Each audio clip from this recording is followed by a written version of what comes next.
आपका आपके अपने YouTube चैनल OCC बाय विपुल सर में।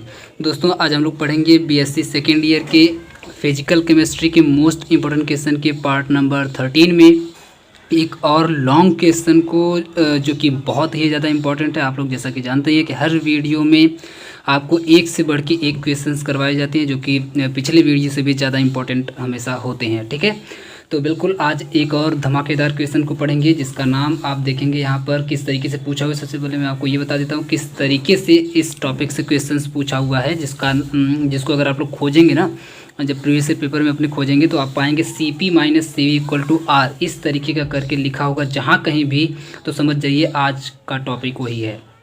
आप अपने प्रीवियस ईयर पेपर में या अनसॉल्व में कहीं पर भी आप CP - CV = R देख जाइए तो समझ जाइए कि आज का टॉपिक वही है। वही उसी टॉपिक को हम लोग पढ़ने जा रहे हैं।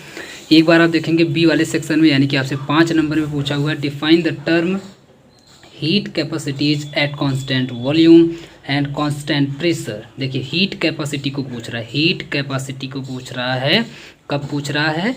एक तो जब आप वॉल्यूम को कांस्टेंट रखेंगे। वॉल्यूम को कांस्टेंट रखने का मतलब है कि आप उसकी जगह को चेंज नहीं कर सकते, उसको बड़ा या छोटा नहीं कर सकते हैं। साथ में एंड कांस्टेंट प्रेशर, एक बार आपको प्रेशर पर भी एट कांस्टेंट प्रेशर पर भी आपको हीट कैपेसिटी को फाइंड करना है।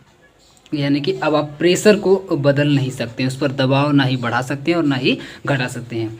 तो ये तो मान लीजिए एक क्वेश्चन हो गया कि डिफाइन, इसको सिर्फ डिफाइन करना है कि heat capacity at constant volume क्या होती है and heat capacity at constant pressure क्या होता है। बात खत्म। एक क्वेश्चन आपका यहाँ से ख़त्म हो जाता है, सिर्फ यहाँ तक। इसी में दूसरा क्वेश्चन शुरू होता है prove that CP - CV। CP का मतलब वही कांस्टेंट प्रेशर पर heat capacity at constant pressure. C का मतलब कैपेसिटी, P का मतलब एट कांस्टेंट प्रेशर। ठीक है, कांस्टेंट प्रेशर। तो heat capacity at constant pressure minus में heat capacity at constant volume equal to में R होता है, जो कि आप R को भी जानते हैं कि R भी एक तरह का कांस्टेंट होता है। कैसा कांस्टेंट होता है? तो आप जानते हैं कि आइडियल गैस का कांस्टेंट होता है। जब आप पढ़ेंगे PV = nRT, जो कि हम 3-4 वीडियो में लगातार आपको बताते हुए आए हैं कि बॉयल्स चार्ल्स लॉ जब आप पढ़ते हैं तो उसमें PV = nRT आपको पढ़ने के लिए मिलेगा। ठीक है, तो PV जब आप nRT पढ़ते हैं तो n के बाद आता है R। वो R क्या होता है? गैस कांस्टेंट होता है। वो जो गैस कांस्टेंट होता है उसी की हम लोग यहाँ पे बात कर रहे हैं। R मीन्स वही वाला आपका गैस का कांस्टेंट। इसको आपको प्रूव करना है for 1 mole of an ideal gas. इस बात को ध्यान दीजिएगा कि 1 मोल के लिए सिर्फ आपसे पूछ रहा है। वैसे जब भी पूछेगा आपसे 1 मोल के लिए ही पूछेगा। अगर 1 मोल ना भी लिखा हो तब भी समझ जाइए कि आपसे 1 मोल के लिए ही पूछा जा रहा है, क्योंकि 1 मोल को छोड़ करके बाकी आपसे और कुछ नहीं पूछा जाता। जब यहाँ पर लिख दे 2 मोल 3 मोल तभी आप मानिएगा उसको, नहीं तो आप अंडरस्टूड समझ करके चलिए कि 1 मोल के लिए ही आपसे यहाँ पर पूछा जाता है। इसलिए मैं इसको अंडरलाइन कर रहा हूँ क्योंकि अभी इसकी ज़रूरत पड़ेगी प्रूवमेंट में, इसीलिए आपको अभी मैं यहाँ पे दिखा दे रहा हूँ कि इसको आप लोग थोड़ा सा ध्यान दीजिएगा। ठीक है, नेक्स्ट जो इसका टाइप है पूछने का, जो कि C वाले सेक्शन में पूछा हुआ है 7.5 नंबर में आपसे, वो कैसे पूछा हुआ है? तो explain thermodynamical reversible process and so that internal energy is a function of state. वैसे इंटरनल एनर्जी को हम लोग बहुत ही डिटेल में पढ़ चुके हैं कि इंटरनल एनर्जी क्या होती है और ये किस तरीके से फंक्शन ऑफ स्टेट होती है, यानी कि स्टेट फंक्शन होती है। स्टेट फंक्शन का मतलब होता है कि जो स्टेट पर डिपेंड करे। ये स्टेट पर डिपेंड करे मतलब क्या उत्तराखंड या उत्तर प्रदेश या हिमाचल प्रदेश या आप कोई भी पंजाब ले लीजिए, क्या उस वाली स्टेट की हम लोग बात कर रहे हैं? बिल्कुल नहीं। स्टेट का मतलब राज्य यहाँ पे नहीं है। स्टेट का मतलब है सॉलिड, लिक्विड एंड गैस। आप केमिस्ट्री पढ़ रहे हैं तो तुरंत आपको समझ जाना चाहिए स्टेट का मतलब आपका स्टेट नहीं, वो वाला स्टेट मैटर का स्टेट। मैटर का स्टेट मतलब सॉलिड, लिक्विड एंड गैस की बात की जा रही है। इसका मतलब ये हुआ कि जो इंटरनल एनर्जी होती है, इंटरनल एनर्जी किस पर डिपेंड करती है? तो इंटरनल एनर्जी डिपेंड करती है फंक्शन ऑफ स्टेट पर डिपेंड करती है जनरली, इसीलिए इसको बोला जाता है फंक्शन ऑफ स्टेट है। क्यों, कैसे, कहाँ? तो इन सब का आंसर दिया गया है आपको इंटरनल एनर्जी वाले वीडियो में। जो लोग नहीं पढ़े तो प्लीज़ जाकर के पहले उसको पढ़ लीजिए। ठीक है। तो आपको वही सेम, आप चाहें तो वही सेम आंसर यहाँ पर भी मेंशन कर सकते हैं बड़े आराम से, कोई दिक्कत नहीं है कि इंटरनल एनर्जी क्या होती है, स्टेट फंक्शन होती है, क्योंकि ये स्टेट पर डिपेंड करती है। आप देखेंगे सॉलिड की जो इंटरनल एनर्जी होगी वो कुछ और होगी, लिक्विड की इंटरनल एनर्जी कुछ और होगी, गैस की इंटरनल एनर्जी कुछ और होगी। इसका मतलब ये हुआ कि स्टेट बदलने पर इंटरनल एनर्जी बदल रही है। इसका मतलब ये हुआ कि यह स्टेट फंक्शन है या फिर फंक्शन ऑफ स्टेट है, बात एक ही है। ठीक है, इंटरनल एनर्जी क्या है, फंक्शन ऑफ स्टेट है या फिर स्टेट फंक्शन है। इसके बारे में डिटेल में हम लोग बातें कर चुके हैं, तो हम उसको दोबारा रिपीट नहीं करेंगे। क्लियर है। Prove also Cp minus CV equal to R. फिर से आपसे पूछा हुआ है सेम वही बात, prove that Cp minus CV equal to R for 1 mole यहाँ पे लिख दिया था, जबकि यहाँ पर आप देखेंगे 1 मोल नहीं लिखा हुआ है, सिर्फ आपसे बोला है prove also Cp minus CV equal to में आर, आपको ये प्रूव कर देना है। तो यहाँ पर भी आपको तुरंत समझ जाना है कि 1 मोल के लिए ही आपसे पूछा जा रहा है। क्लियर है। ये आप देखेंगे 2015 में, ये 2014 में लगातार पूछा गया और भी बहुत ईयर्स में पूछा गया। आप लोग अपने से देखिएगा अपने अपने प्रीवियस ईयर पेपर में और खोजिएगा कि कितने सालों में पूछा गया है, कब कब पूछा गया, आप अपने हिसाब से यहाँ पर और बढ़ा करके लिख लीजिएगा। क्लियर है। तो इन दो क्वेश्चंस को आज हम लोग यहाँ पे देखेंगे। पहला आपका heat capacity at constant volume at constant pressure, और इसको प्रूव करेंगे। और साथ में साथ में आपसे एक ये भी पूछा हुआ रिवर्सिबल प्रोसेस क्या होता है, और इंटरनल एनर्जी स्टेट फंक्शन कैसे होती है, ये भी आपसे पूछा हुआ है। और ये तो आपका वही वाला रिपीट है कि Cp minus CV equal to R, Cp minus CV equal to R. ठीक है। तो इतनी बातों को आज हम लोग इस वीडियो में डिस्कस करने वाले हैं। तो सबसे पहले स्टार्ट करते हैं यहीं से, heat capacity at constant volume.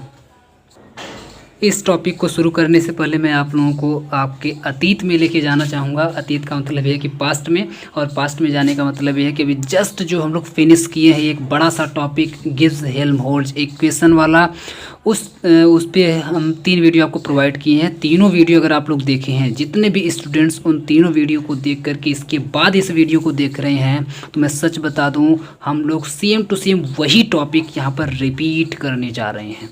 Same to same वही टॉपिक हम लोग यहाँ पर रिपीट करने जा रहे हैं। सेम टू सेम वही चीज़ है, बस यहाँ पर अलग तरीके से आपसे पूछी गई है। जो लोग भी उसको देखे हुए तो इसको मुझे लगता है कि बताने की ज़रूरत भी नहीं है, वो बस एक बार ऐसे पढ़ लेंगे तो समझ जाएंगे कि क्या चीज़ है, क्या मैटर है, वो अपने आप लिख करके एग्जाम में आ जाएंगे। लेकिन जो लोग अगर उन तीनों वीडियो को नहीं देखे हैं तो उन लोग के लिए ये बहुत ही नया लगेगा, वो लोग सोचेंगे ये कैसे हो रहा है। तो प्लीज़ मेरी रिक्वेस्ट रहेगी कि आप लोग प्लीज़ आकर के पहले उन तीनों वीडियोज़ को देखिए, और इसके बाद आकर के इसको आप देखेंगे तो ये आपके लिए एकदम बिल्कुल हलवा लगेगा, हलवा से भी हलवा लगेगा, मतलब बहुत ही छोटा, बहुत ही आसान, बहुत ही ईजी लगेगा आपको लगेगा, आपको विश्वास ही नहीं होगा ये कैसे हो रहा है। ठीक है। तो प्लीज़ आप लोग जा करके उसको देख करके आइएगा। कैसे, मैं आपको यहाँ पे दिखाता हूँ। देखिए सबसे पहले वाले टॉपिक पर आते हैं, heat capacity at constant volume की अगर हम लोग बात करें कि हम लोग देखिए बात कर रहे हैं हीट कैपेसिटी की। हीट कैपेसिटी का मतलब क्या होता है, हीट का मतलब क्या होता है जनरली, हीट का मतलब अभी आप समझिए जनरली एनर्जी। हीट का मतलब क्या होता है, एनर्जी। देखिए हीट और टेम्परेचर में डिफरेंस होता है, याद रखिएगा। ठीक है, हीट और टेम्परेचर में डिफरेंस होता है। तो यहाँ पर हम लोग हीट की बात करें, हीट की जब बात करें तो थोड़ा सा दिमाग में एंथैल्पी टाइप की कुछ चीज़ लेकर के आया करिए। तो हीट की हम लोग बात करें, हीट कैपेसिटी, हीट और लास्ट में यहाँ पे लगा हुआ कैपेसिटी, इसका मतलब क्या हुआ, कोई ऐसी बॉडी, कोई ऐसा सिस्टम, वैसे यहाँ पर बॉडी नहीं, यहाँ पर सिस्टम ज़्यादा ठीक पड़ेगा क्योंकि हम लोग थर्मोडायनेमिक्स पढ़ रहे हैं। तो थर्मोडायनेमिक्स में सिस्टम आप लोग जानते होंगे, सिस्टम के बारे में डिटेल में आपको पढ़ाया जाता है। Open system, close system, isolated system, ढेर सारे सिस्टम आपको पढ़ाए जाते हैं। तो सिस्टम की हम लोग बात करते हैं। तो सिस्टम, कोई भी ऐसा सिस्टम जिसके पास कैपेसिटी हो, कैसी कैपेसिटी हो, हीट को अंदर अपने रखने की, यानी कि कोई भी सिस्टम कितनी हीट को अपने अंदर स्टोर कर सकता है, रिगेन कर सकता है, उसको हम लोग बोलते हैं हीट कैपेसिटी। लेकिन उसके साथ साथ एक कंडीशन उस पर लगाई जाती है कि बेटा तुम वॉल्यूम अपना नहीं बढ़ा सकते हो। वॉल्यूम बढ़ाने का मतलब कि अपनी आवाज़ बढ़ा देगा, आवाज़ वाला वॉल्यूम नहीं, उसको अपने, जैसे मान लीजिए छोटा सा एक डब्बा है, मान लीजिए कोई हमारे पास सिस्टम है, वो मान लीजिए इतना बड़ा सिस्टम है, इतना बड़ा हमारे पास कोई एक सिस्टम है, कोई इसको आप क्यूब समझिएगा, क्यूब। तो ये मान लीजिए इतना बड़ा कोई एक हमारे पास सिस्टम है, ठीक है, इतना बड़ा। अब इतने बड़े में कितनी हीट आ सकती है, वही उसका हीट कैपेसिटी होगा। लेकिन एक आपको यहाँ पर चीज़ कांस्टेंट कर दी गई है, एक आपके ऊपर रिस्ट्रिक्शन लगा दिया गया है कि एट कांस्टेंट वॉल्यूम पर आपको लेके चलना है, यानी कि तुम अपना वॉल्यूम नहीं बढ़ा सकते। वॉल्यूम बढ़ाने का मतलब है कि तुम अपना स्पेस नहीं बढ़ा सकते। वॉल्यूम आप लोग जानते होंगे, तुम अपना स्पेस नहीं बढ़ा सकते, मतलब इतना बड़ा भी अभी है तो इतना बड़ा ना हो जाए, है ना, कहीं इतना बड़ा ना हो जाए। अब क्योंकि वो बढ़ेगा तो जाहिर सी बात है, जब वो बड़ा हो जाएगा तो हीट कैपेसिटी उसकी बढ़ जाएगी। तो इस तरह से तो अपना बढ़ाता जाएगा, अपनी साइज को बढ़ाता जाएगा, वॉल्यूम अपना बढ़ाता जाएगा और हीट कैपेसिटी उसकी बढ़ती जाएगी। तो इसीलिए हमने क्या किया कि नहीं, ये चालाकी नहीं चल पाएगी, यहाँ पे हम लोग वॉल्यूम को ही कांस्टेंट कर देते हैं। वॉल्यूम कांस्टेंट हो गया तब बढ़ाओ, देखिए कितना बढ़ाते हो हीट। तो वही बात कि अब वॉल्यूम अगर कांस्टेंट हो गया मतलब साइज़ तो नहीं बढ़ सकती, मतलब इतने बड़े में ही कितनी हीट आ सकती है उसे ही बोलेंगे heat capacity at constant volume. लेकिन क्या बस ऐसे ही लिख करके आप एग्जाम में आ जाएंगे, आपको नंबर मिल जाएगा? नहीं, आपको थोड़ा सा टेक्निकल लैंग्वेज में लिखना पड़ेगा, थर्मोडायनेमिक्स की लैंग्वेज में लिखना पड़ेगा, तब आपको नंबर मिलेगा। ये तो बस आपको समझाने के लिए था। कैसे लिखेंगे, यहाँ देखिए, उसको आप टेक्निकल लैंग्वेज में किस तरीके से इसको हम लोग डिफाइन करते हैं वो देखिए। Change of internal energy with respect to the temperature at constant volume is called heat capacity at constant volume. It is denoted by CV and formula आपके सामने है, पहले हम लोग इसको समझते हैं। चेंज ऑफ इंटरनल एनर्जी, इसी बात पर आप लोग थोड़ा सा फोकस करिएगा। इंटरनल एनर्जी आप लोग फिर से मैं आपको याद दिला दूं कि जैसा कि मैं आपको पहले ही बताया कि आप लोग अगर तीनों वीडियो देखे हैं तो आप लोगों के लिए बिल्कुल ये वीडियो एकदम हलवा होने वाला है। तो चेंज ऑफ इंटरनल एनर्जी की बात हो रही है, यानी कि इंटरनल एनर्जी में चेंज। अब इंटरनल एनर्जी क्या होती है अगर आपको देखना है ना बिल्कुल अगर प्रैक्टिकली, तो आप किसी छोटे से बच्चे को देखिए जो मान लीजिए अभी पैदा हुआ है, या फिर मान लीजिए 6 महीने का है, 10 महीने का है, या फिर 1 साल 2 साल 3 साल की रेंज का, मतलब थोड़ा सा छोटा ही रहना चाहिए। जितना छोटा रहेगा उतना बढ़िया, उतना आपको अच्छा दिखाई देगा, है ना। तो छोटा होना चाहिए। कोई छोटा सा एकदम बिल्कुल बच्चा है, उसको आप देखिए खूब ध्यान से, उसको आप ले जा कहीं रख दीजिए। कहीं रख दीजिए का मतलब है कि आप उसको कहीं नीचे रख दीजिए और इसके उसको ध्यान से ऑब्जर्व करिए। उस छोटे से बच्चे को बहुत ही ध्यान से आप ऑब्जर्व करेंगे तो आपको इंटरनल एनर्जी दिखाई पड़ जाएगी। पता कैसे? वो ऐसे कि आप जब उसको रख देंगे ना तो वो आप ध्यान से अगर देखेंगे तो वो 1 मिनट का 1 सेकंड भी अगर आपको शांत नज़र आ जाए तो आप उनको बताइएगा, एकदम शांत नज़र नहीं आएगा। कभी इधर हाथ मारेगा, कभी उधर पैर मारेगा, कभी कुछ करेगा, इधर गिरेगा, उधर पड़ेगा, या फिर चलने की कोशिश करेगा, या फिर आने की कोशिश करेगा, मतलब कुछ ना कुछ तो 3-5 वो करता रहेगा। आप आधे घंटे उसको रखे रहेंगे वहाँ पर बैठा करके, तब भी वो कुछ ना कुछ तो करता रहेगा। वो सीधे एकदम बिल्कुल चुपचाप एकदम बैठ ही नहीं सकता, मतलब ऐसा नहीं हो सकता कि कुछ ना करे सिर्फ बैठा रहे वहाँ पर, ऐसा बिल्कुल हो ही नहीं सकता, इम्पॉसिबल है। आप चाहे आधे घंटे रखिए उसको, चाहे 1 घंटे रखिए, वो बिल्कुल वहाँ पर पड़ा रहेगा का मतलब है कि कुछ ना कुछ हिलता डुलता रहेगा। कुछ नहीं करेगा तो रोएगा, कुछ नहीं करेगा तो क्या करेगा, रोएगा, चिल्लाएगा, कुछ ना कुछ तो कुछ ज़रूर करेगा, मतलब कुछ ना कुछ तो ज़रूर करेगा, वो शांत नहीं रह सकता। वहीं आप किसी एक बहुत ही बुढ़े का मतलब है रिस्पेक्ट में करता हूँ, ऐसी बात नहीं है, बुढ़े का मतलब बहुत ही ओल्ड अगर कोई इंसान है तो उनको आप देखिए, एब्जॉर्व करिए। अगर कहीं बैठे हुए हैं तो उनको बहुत ध्यान से एब्जॉर्व करिए। उनको अगर आप सुबह में ले जा करके कहीं पे मान लीजिए बैठा दीजिए, कहीं बेड पर या कहीं पर भी उनको बैठा दीजिए, और बैठाने के बाद आप उनको शाम तक एब्जॉर्व करिए। वो जैसे बैठे थे वैसे ही बैठे रहेंगे शाम तक, एकदम शाम तक बैठे रहेंगे, वो वहाँ से हिलेंगे नहीं। एकदम उसी मुद्रा में बैठे रह सकते हैं कई घंटों तक। एक मुद्रा में जैसे बैठे हुए हैं एक तरीके से, उसी तरीके से वो सुबह से लेकर के शाम तक भी बैठे रह सकते हैं, या कई घंटों तक बैठे रह सकते हैं। आप देखेंगे वो वहाँ से हिलेंगे नहीं और एकदम चुप भी रहेंगे, बोलेंगे भी नहीं, ऐसा भी हो सकता है। ऐसा आपको देखने के लिए मिलेगा। ऐसा क्यों? ऐसा इसलिए क्योंकि आप देखेंगे कि जो जैसे जैसे एज बढ़ती जाती है, या फिर ओल्ड की अगर हम बात करें, तो इंटरनल एनर्जी डिक्रीज होती जाती है। सीधे सीधे कहें तो एनर्जी डिक्रीज होती जाती है, यानी कि एनर्जी कम होती जाती है। अब बताइए, जिसकी एनर्जी कम रहेगी क्या वो हिलेगा, क्या वो डुलेगा, क्या वो ज़्यादा बोलेगा, क्या अपने, जब उसके पास एनर्जी ही नहीं है तो ख़त्म कहाँ से करेगा, है ना। जब उसके पास एनर्जी ही नहीं है तो ख़त्म कहाँ से करेगा। तो जैसी बात है कि वो बिल्कुल एकदम शांत टाइप का इंसान होता चला जाएगा। और आप वहीं थोड़ा सा और बढ़ के चले जाइए, ओल्ड से थोड़ा सा डेथ तक बढ़ जाइए। मान लीजिए अगर डेथ हो गई, कोई बहुत ज़्यादा ओल्ड हो गया तो डेथ तो होनी है। मान लीजिए डेथ हो गई, अब बताइए हिलेगा? एकदम हिलेगा नहीं, आप जहाँ पर रख देंगे वहीं पड़ा रहेगा, है ना। तो आप बताइए, अब जो मान लीजिए कोई डेड बॉडी अगर है तो डेड बॉडी में जब क्यों नहीं हिल रही है? क्योंकि वो तो सांस भी नहीं ले पाएगी। क्यों नहीं ले पाएगी? क्योंकि उसकी इंटरनल एनर्जी बिल्कुल जीरो पे पहुंच गई है। कहाँ पहुंच गई है? बिल्कुल जीरो पर पहुंच गई, जिसकी वजह से वो बिल्कुल कुछ भी नहीं कर पा रही है, बॉडी सांस भी नहीं ले पा रही है। अब आप समझ पाए होंगे। अब आते हैं लड़के पर फिर से लौट करके। जो छोटा सा एक बच्चा था उसको आप रखे थे, वो क्यों बार बार आप देखेंगे कुछ न कुछ तो करता रहेगा हमेशा। हाथ पैर आप उसको सुला भी देंगे ना तो हाथ पैर ऐसे चलाता रहेगा, कुछ न कुछ 3-5 करता रहेगा। क्यों करता रहेगा? क्योंकि जो छोटे बच्चे होते हैं ना, जैसे आप परसेप्शन ऐसा होता है कि ये तो अभी छोटा है, ये कितना काम कर पाएगा, ये कर पाएगा।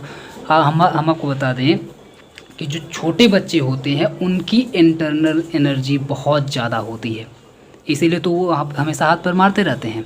आप समझ पा रहे हैं? इसीलिए तो हमेशा हाथ पैर वो मारते रहते हैं, इसीलिए तो हमेशा शांत नहीं रहते हैं, कुछ ना कुछ 3-5 करते रहते हैं। इसका मतलब हुआ कि उनकी इंटरनल एनर्जी काफ़ी ज़्यादा है। ठीक है, हालांकि मैं इसको थोड़ा सा ज़्यादा टाइम लेकर के आपको समझा रहा हूँ ताकि एक बार आपके दिमाग में घुस जाए तो निकलने का नाम ना ले। ठीक है, इसीलिए थोड़ा सा आप लोग टाइम दीजिएगा, पेशेंस रखिएगा, धैर्य बना करके मज़ा आएगा आपको पढ़ने में। ठीक है, तो इंटरनल एनर्जी की को आप लोग ठीक से समझ चुके होंगे कि इंटरनल एनर्जी क्या होती है। आपको ऑब्जर्व करना है तो आप प्रैक्टिकली अपने दैनिक जीवन में, जिसको बोलते हैं डेली लाइफ में, आप लोग जा करके उसको देख सकते हैं, जैसा कि हम आपको एग्जाम्पल आपके सामने रख दिए हैं। तो उसी में चेंज कैसे हुआ? एज बढ़ने के साथ साथ चेंज हुआ, है ना। एज बढ़ने के साथ साथ अभी छोटा था वही बच्चा तो बिल्कुल उसकी इंटरनल एनर्जी ज़्यादा थी। अब वो धीरे धीरे बड़ा होकर के बुढ़ा हो गया तो उसकी इंटरनल एनर्जी क्या हो गई? इंटरनल एनर्जी क्या हो गई? थोड़ी सी कम हो गई। थोड़ी सी क्या? बहुत ज़्यादा कम हो गई, यानी कि चेंज हुआ। उसमें क्या हुआ? चेंज हुआ। लेकिन ये चेंज तो हुआ, लेकिन आपको जो चेंज करवाना with the respect to temperature आपको करवाना है, यानी कि टेम्परेचर के साथ आपको चेंज करवाना है। टेम्परेचर के साथ चेंज करवाने का मतलब है कि टेम्परेचर, देखिए with the respect to temperature लिखने का मतलब ये हुआ कि शुरू में टेम्परेचर एकदम कम था, यानी जब वो पैदा हुआ तो समझिए एकदम बर्फ़ में पैदा हुआ, है ना, यानी कि टेम्परेचर बहुत ज़्यादा कम था। और जब वो ओल्ड होता गया, यानी कि जब वो पुराना होता गया, बुढ़ा होता गया, तो उसका मान लीजिए टेम्परेचर हम लोग बाहर का टेम्परेचर उसका बढ़ाते गए। बाहर का टेम्परेचर बढ़ाने का मतलब उसको समझिए किसी बर्तन रख के उसको हीट कर दिए तो क्या हो गया? उसका टेम्परेचर बढ़ता गया। टेम्परेचर बढ़ता गया तो क्या होगा? उसकी इंटरनल एनर्जी बढ़ती जाएगी, है ना। वैसे यहाँ पर वहाँ पर घट रही है, यहाँ पे समझिए बढ़ती जाएगी। जब उसकी बढ़ती जाएगी, क्योंकि टेम्परेचर को अगर आप बढ़ाएंगे तो इंटरनल एनर्जी बढ़ेगी। मान लीजिए आप घटा रहे हैं तो इंटरनल एनर्जी क्या हो जाएगी? घटती जाएगी। इसका मतलब चेंज हो रही है। तो यही टेम्परेचर के रेस्पेक्ट में जो चेंज हो रही है, यानी कि टेम्परेचर के बढ़ाने के बाद इंटरनल एनर्जी बढ़ जा रही है, टेम्परेचर के घटाने के बाद इंटरनल एनर्जी भी घट जा रही है। तो इसी को हम लोग बोलते हैं is called heat capacity at constant volume. क्योंकि हम लोग वॉल्यूम को चेंज किए हैं, क्या? वॉल्यूम को नहीं चेंज किए हैं। किसको चेंज किए हैं? टेम्परेचर को चेंज किए हैं सिर्फ। इसका मतलब ये हुआ कि वॉल्यूम कांस्टेंट रहने पर और टेम्परेचर को चेंज करने पर हीट कैपेसिटी हमेशा बदलती रहती है, चेंज होती, सॉरी हीट कैपेसिटी कर, इंटरनल एनर्जी आपकी बदलती रहती है, चेंज होती रहती है। और इसी इंटरनल एनर्जी के चेंज को ध्यान दीजिएगा, इंटरनल एनर्जी के चेंज को हम लोग हीट कैपेसिटी बोलते हैं। याद रखिएगा, यहाँ पर इंटरनल एनर्जी कैपेसिटी नहीं बोलेंगे, हीट कैपेसिटी बोलेंगे, जबकि चेंज हो रही है इंटरनल एनर्जी। क्लियर है? तो इसको हम लोग बोलते हैं हीट कैपेसिटी, और इसको डिनोट करते हैं CV से। CV क्यों? CV का मतलब आपका वही heat capacity, and sorry C का मतलब आपका वही हीट कैपेसिटी, और V का मतलब यहाँ पे एट कांस्टेंट वॉल्यूम लिखा हुआ है। और CV इक्वल टू वही बात जो भी हम आपको यहाँ पे समझाएं इतनी देर से, डेल E का मतलब change in the internal energy, and upon में डेल टी का मतलब चेंज इन द टेम्परेचर, यानी कि टेम्परेचर को बढ़ाएंगे घटाएंगे तभी तो ये बढ़ेगा घटेगा, है ना। और एट कांस्टेंट वॉल्यूम, ये आपका हो जाएगा CV equal to del E upon में del T del E upon में del T at constant volume. अब ये जो आपकी वैल्यू आई है, ये जो आपका फार्मूला अभी क्रिएट हुआ है, इस फार्मूले को बिल्कुल याद रखिएगा ध्यान से, अभी हम इसका यूज करने वाले हैं। ठीक है, अब आते हैं नेक्स्ट टॉपिक पर अपने, heat capacity at constant pressure. देखिए अब एक टॉपिक को हम लोग बहुत ही ज़्यादा डिटेल में समझ लिए, बाकी के टॉपिक्स में बस भागना रहेगा मतलब कि छोड़ छाड़ के नहीं भागना है, बस समझ ज़्यादा समझाना नहीं पड़ेगा, हम लोग बस पढ़ेंगे समझते जाएंगे। द चेंज ऑफ एंथैल्पी, देखिए वहाँ पर क्या था? The change of internal energy, जबकि यहाँ पर क्या है? The change of enthalpy. हम आपको एक चीज़ याद दिलाएं, पिछले वीडियो में जब हम लोग चेंज ऑफ इंटरनल एनर्जी पढ़े थे, ऊपर वाला भी जो कांस्टेंट वॉल्यूम वाला जब हम लोग पढ़े थे, तो इसको आप लिंक करिए हेल्महोल्ट्ज़ एनर्जी से।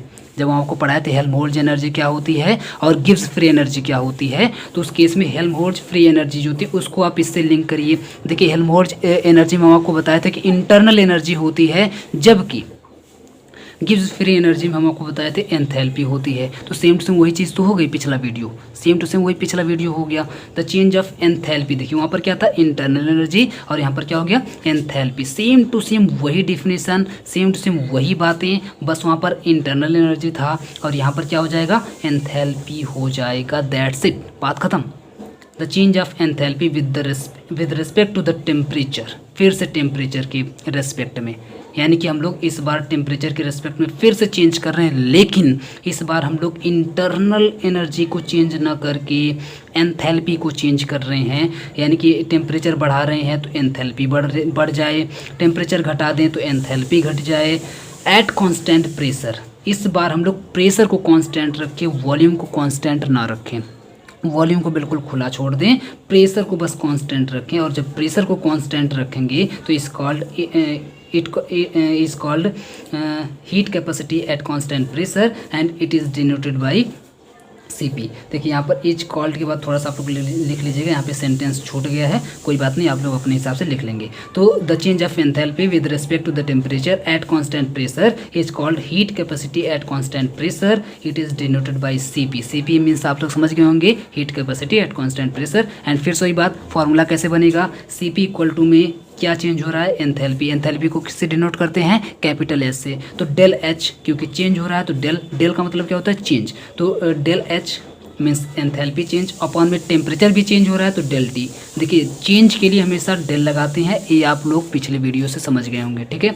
तो डेल H अपॉन में del T at constant pressure, ये आपका फार्मूला बन गया। इस फार्मूले को भी दिमाग में नोट कर लीजिए, अभी इन दोनों फार्मूले का हम यूज करने वाले हैं, ठीक है। अब देखिए दो जो आपसे डेफिनेशंस पूछी गई थी वो दोनों डेफिनेशन हम लोग क्लियर कर चुके हैं। अब आते हैं तुरंत प्रूव करते हैं CP minus CV equal to R कैसे होता है। ये देखिए relation between CP and CV, CP और CV का रिलेशन क्या है, आपस में कितने खास रिश्तेदार हैं, दोनों में रिश्तेदारी कौन सी है। तो रिश्तेदारी फाइंड करने के लिए देखिए हम लोग क्या करेंगे, from the definition of CV and CV, फिर से वही बात CP एंड CV।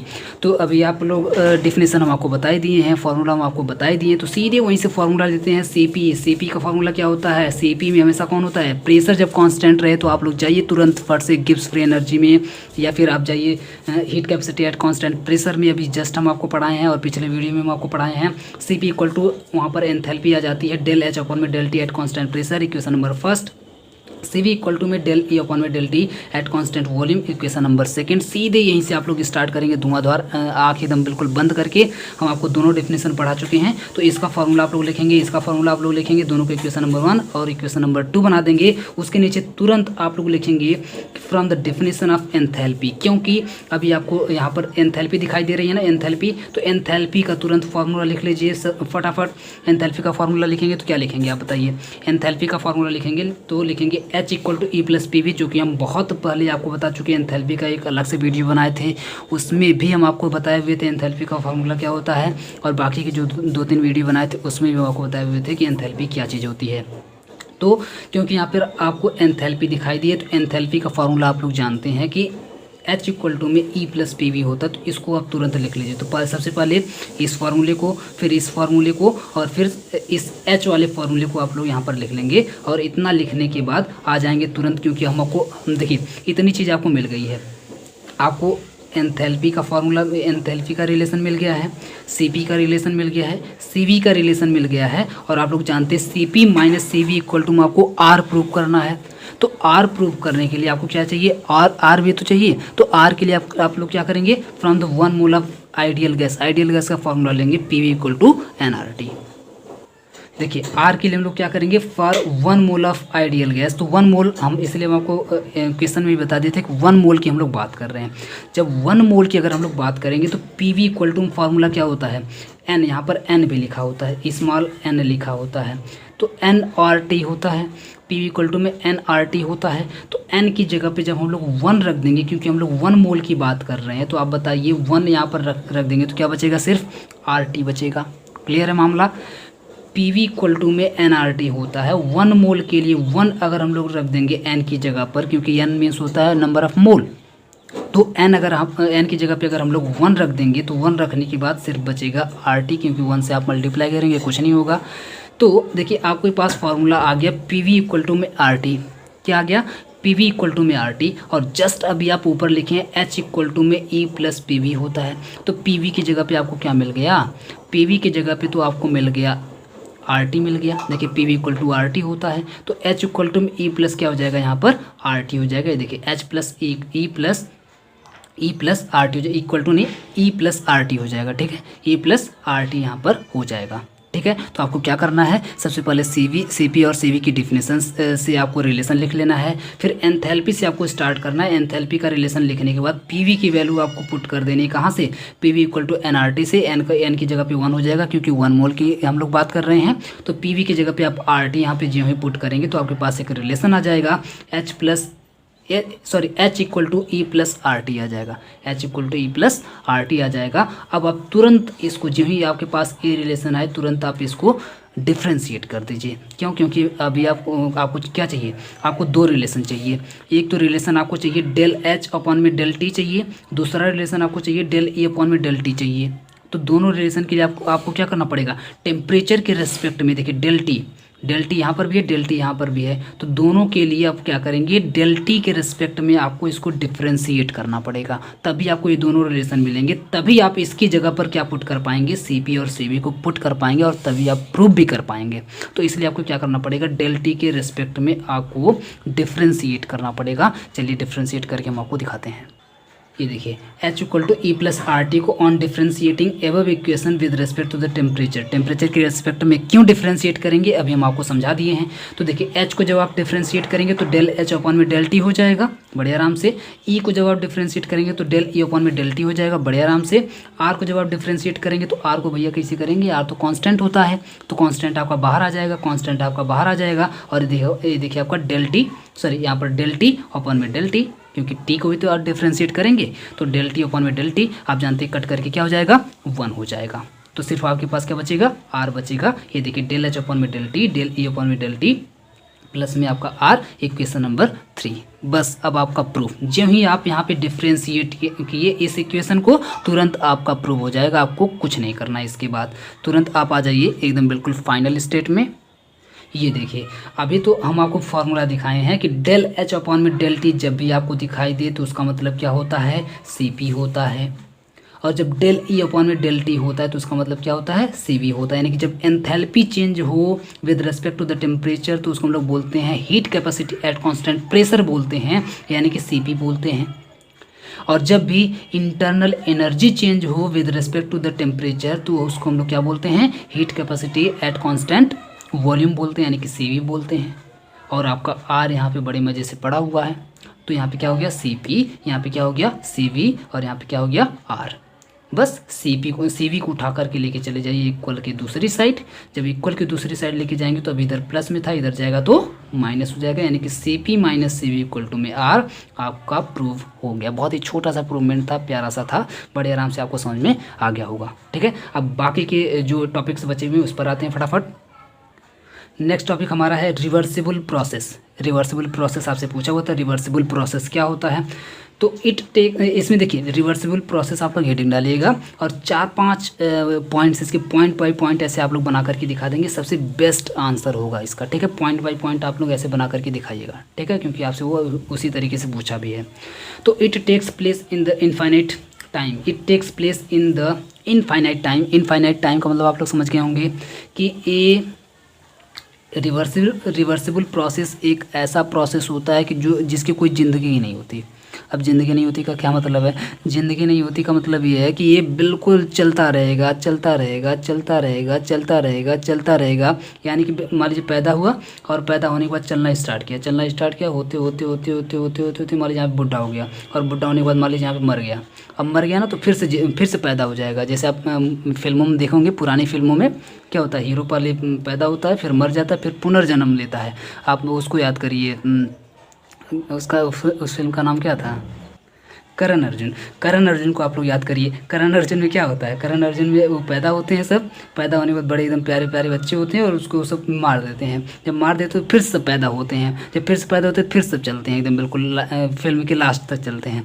तो वैसे ही सेम समझिए, वैसा ही कॉन्सेप्ट समझिए, बिल्कुल ऐसे चलते रहेंगे चलते रहेंगे चलते रहेंगे, यहाँ पे बूढ़े होकर के मर जाएंगे और फिर पैदा हो जाएंगे, फिर यहाँ से चलते रहेंगे चलते रहेंगे चलते रहेंगे, फिर बूढ़े होकर फिर मर जाएंगे, फिर पैदा हो जाएंगे। मतलब ये ऐसा प्रोसेस है कि बिल्कुल ये कभी ख़त्म नहीं होगा, हमेशा पुनर्जन्म इसका होता रहता है। तो ऐसा प्रोसेस होता है। तो it takes place in the infinite time का मतलब इसकी कोई टाइम ही नहीं, अनलिमिटेड टाइम, अनलिमिटेड पैक है समझिए ज़िंदगी का, है ना। बिल्कुल अमृत पी लिए होते हैं। रिवर्सिबल प्रोसेस, जितना भी प्रोसेस रिवर्सिबल होता है ना, वो समझिए बिल्कुल एकदम अमृत पी के आया होता है, बिना अमृत के नहीं चलता है।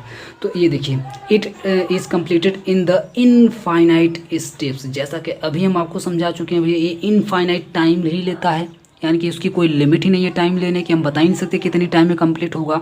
तो आप बताइए कि उसके जो स्टेप्स होंगे वो इनफाइनाइट नहीं होंगे, बिल्कुल इनफाइनाइट स्टेप होंगे। देखिए जब आप पॉइंट बाय पॉइंट लिखेंगे ना तो एक दूसरे से लिंक होकर के आपको दिखाई दे रहे होंगे कि यहाँ पर इनफाइनाइट टाइम, बाकी सेम टू सेम वो लिख दीजिए इनफाइनाइट स्टेप। दो आपका यहाँ पर पॉइंट बन गया। तीसरे पॉइंट में आप लोग क्या लिखेंगे, in this case the work done will be maximum.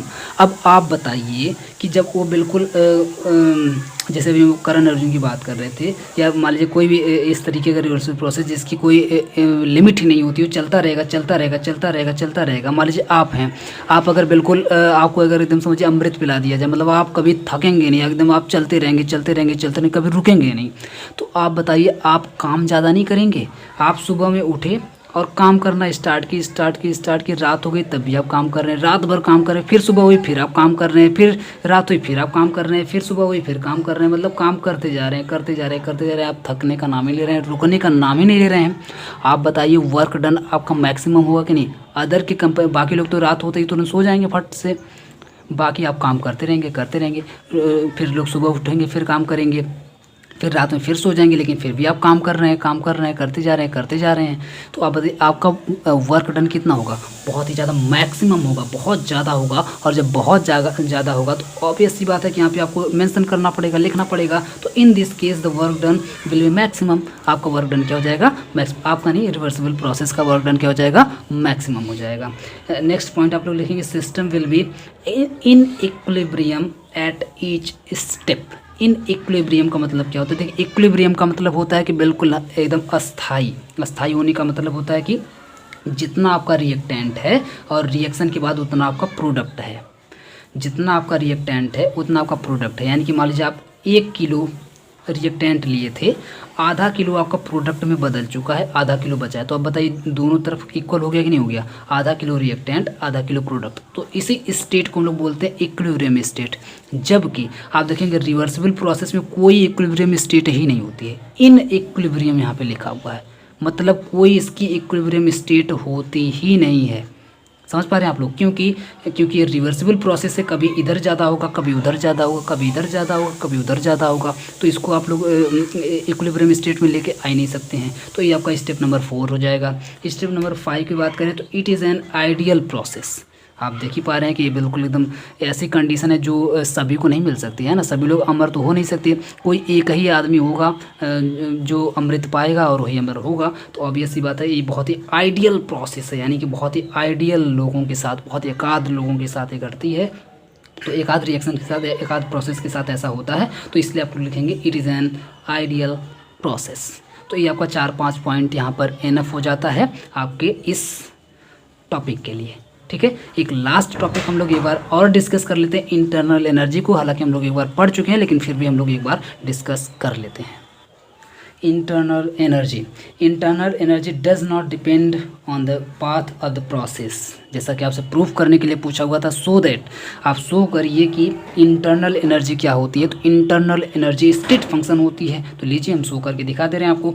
Internal energy does not depend on the path का मतलब क्या होता है, रास्ता, है ना। यानी कि इंटरनल एनर्जी पाथ पर डिपेंड नहीं करती है ऑफ द प्रोसेस, किसी भी प्रोसेस के पाथ पर डिपेंड नहीं करती है कि वो पहाड़ पे चढ़ के जा रहा है, नदी में तैर के जा रहा है, उड़ के जा रहा है, कैसे जा रहा है इससे नहीं मतलब, बाय रोड जा रहा है, बाय एरोप्लेन जा रहा है, उससे नहीं मतलब। डिपेंड करता है किस पे, it depends only the initial state and final, यहाँ पे इनिशियल लिखा हुआ, initial state and final state. Simple कहने का मतलब क्या हुआ, इंटरनल एनर्जी इस बात पर डिपेंड नहीं करती है कि आप उस इंटरनल मान लीजिए आपके पास इंटरनल एनर्जी है, आपके पास मान लीजिए इंटरनल एनर्जी जैसे, या फिर आप उस एग्जांपल को ले लीजिए जैसा कि भी हम बताएं, एक छोटे से लड़के का, छोटे से बच्चे के अंदर मान लीजिए इंटरनल एनर्जी बिल्कुल एकदम भरी पड़ी है। अब वो क्या कर रहा है, अब वो हमेशा 3-5 को कुछ न कुछ कर रहा है। या मान लीजिए आप हैं, आपके अंदर इंटरनल एनर्जी है, आप मान लीजिए वर्क डन कर रहे हैं, यानी कि आप काम कर रहे हैं, या कोई प्रोसेस मान लीजिए आपका चल रहा है। प्रोसेस चलने का मतलब मान लीजिए कोई काम चल रहा है, मान लीजिए आपको कहीं जाना है, तो क्या कर रहे हैं आप, मान लीजिए साइकिल से जाइए, या बाइक से जाइए, या पैदल जाइए, या उड़ के जाइए, या तैर के जाइए, जैसे मन करे वैसे जाइए। उस बात पर डिपेंड नहीं करेगी इंटरनल एनर्जी। इंटरनल एनर्जी आपकी तब भी ख़त्म होगी, और तब भी ख़त्म होगी, और तब भी ख़त्म होगी। कहने का मतलब है कि हमेशा ख़त्म होगी, यानी कि आप कोई भी वर्क डन करेंगे, कैसे भी करेंगे, तो आपकी इंटरनल एनर्जी ख़त्म होगी। सिंपल, दैट्स इट, बात ख़त्म। तो इसका मतलब ये हो कि पाथ पर डिपेंड नहीं करती है, आप किसी भी रास्ते से जाइए, इंटरनल एनर्जी को कोई फ़र्क नहीं पड़ता। तो फ़र्क किससे पड़ता है, फ़र्क इस बात से पड़ता है कि इनिशियल स्टेट क्या है और फाइनल स्टेट क्या है, यानी कि आप चले कहाँ से थे और रुके कहाँ, इस बात पर डिपेंड करता है। सिंपल। इसका मतलब ये हुआ कि आप मान लीजिए घर से चले थे, और घर से चलने के बाद आप जहाँ पहुँचना चाह रहे थे अपनी मंजिल पर, वहाँ पर पहुँच गए, तो आपकी फाइनल स्टेट हो गई। तो इस बीच में जो इंटरनल एनर्जी बदली है, यानी कि यहाँ पर इंटरनल एनर्जी आपकी ज़्यादा रही होगी, और जब आप चलते चलते मान लीजिए पैदल जा रहे हैं, तो पैदल जाते जाते मान लीजिए आपको 20 किलोमीटर तय करना था, 20 किलोमीटर पैदल जाते आप अपने फाइनल स्टेट में पहुंच गए जहां आपको पहुंचना था। तो आप बताइए क्या यहाँ पर भी आपकी इंटरनल एनर्जी उतनी ही होगी? बिल्कुल नहीं उतनी होगी, बिल्कुल भी उतनी नहीं होगी। इसका मतलब कम हो जाएगी। इसका मतलब क्या हुआ, इसका मतलब ये हुआ कि इनिशियल स्टेट में कुछ और थी, फाइनल स्टेट में कुछ और थी। इसका मतलब ये हुआ कि इंटरनल एनर्जी इनिशियल और फाइनल स्टेट पर डिपेंड करती है, पाथ पर डिपेंड नहीं करती है। अब आप लोग समझ पाए? आप लोग उसका भी एग्जांपल ले लीजिए। मान लीजिए छोटा सा बच्चा भी पैदा हुआ, तो उसकी इंटरनल एनर्जी बहुत ज़्यादा थी, यानी कि वह उसका इनिशियल स्टेट था, बिल्कुल एकदम इनिशियल स्टेट था। और जब बिल्कुल बड़ा हुआ, पढ़ा लिखा एकदम, बिल्कुल शादी वगैरह हुई, इसके बाद धीरे धीरे बुढ़ा होने लगा। बुढ़ा होने के बाद मान लीजिए आते आते फाइनल स्टेट में पहुंच गया। आप लोग समझ होंगे, मान लीजिए मर गया, डेथ हो गई उसकी। जब डेथ हो गई तो क्या हो गया, वो बिल्कुल एकदम फाइनल स्टेट में अपने पहुंच चुका है। इसका मतलब ये हुआ कि इनिशियल में उसकी एनर्जी ज़्यादा थी, और होते हुए कम होते एकदम बिल्कुल फाइनल में पहुँच गए, यानी कि बिल्कुल एकदम जीरो हो गया, एकदम ख़त्म मामला हो गया। जब ख़त्म मामला हो गया तो आप बताइए इंटरनल एनर्जी चेंज हुई कि नहीं हुई? बिल्कुल इंटरनल एनर्जी चेंज हुई है। तो इसी चेंज को बोला जाता है कि इंटरनल एनर्जी में चेंज हुआ है। और साथ में ये बोला जाता है कि पाथ पर देखिए डिपेंड नहीं करी है कि वो अपनी लाइफ को कहाँ जिया है, कैसे जिया है, एसी में जिया है, धूप में जिया है, कहाँ जिया है, झोपड़ी में जिया है, कहाँ जिया, इससे नहीं मतलब। वो उसकी इनिशियल और फाइनल स्टेट पर डिपेंड करे कि इनिशियल में कितनी थी और फाइनल में कितनी है।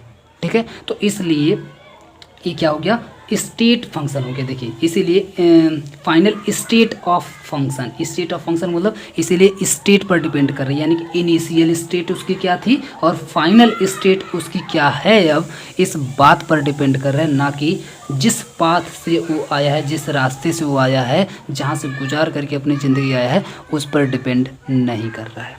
क्लियर है? तो ये होता है जनरली इंटरनल एनर्जी। अगर इसके हम एग्जांपल की बात करें तो एग्जांपल में आप ये सब एग्जांपल मत लिख करके आ जाइएगा कि कोई पैदा हुआ और कैसे हुआ, तो बस हम आपको समझाने की बात कर रहे हैं। अब आते हैं इसके टेक्निकल एग्जांपल पर जो आपको एग्जाम में मेंशन कर देना है।